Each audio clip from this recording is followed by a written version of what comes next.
शालेय विद्यार्थ्यांसाठी एक अतिशय महत्त्वाचे अपडेट आहे। शालेय विद्यार्थ्यांची बस आणि फॅन संदर्भात आरटीओ कडून नवीन नियम लावण्यात आलेले आहेत। हे नवीन नियम नेमके कोणते आहेत ते पाहूयात।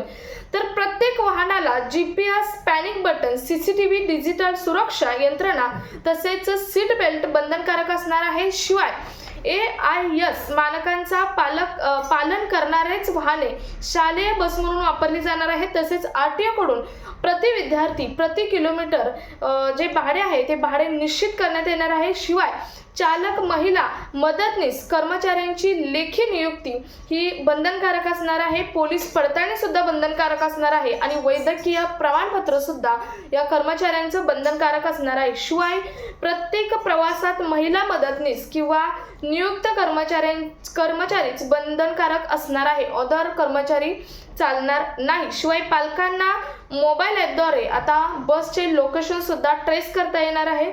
तसेच सीसीटीव्ही रेकॉर्ड 30 दिवस जतन करून ठेवणं हे बंधनकारक ठरणार आहे। शिवाय 3 महिन्यात हे सर्व नियमांचे जर पालन केले नाही तर त्यांचा परवाना हा रद्द करण्यात येणार आहे। 3 महिन्यांचा वेळ देण्यात आलेला आहे। याचं पालन नाही केलं तर त्यांचा परवाना हा रद्द केला जाणार आहे असं स्पष्टपणे आरटीओ कडून सांगितलेलं आहे। सो प्रत्येक पालकाला हे नियम माहीत असणं गरजेचं आहे। त्यामुळे जास्तीत जास्त ठिकाणी हा व्हिडिओ शेअर करा।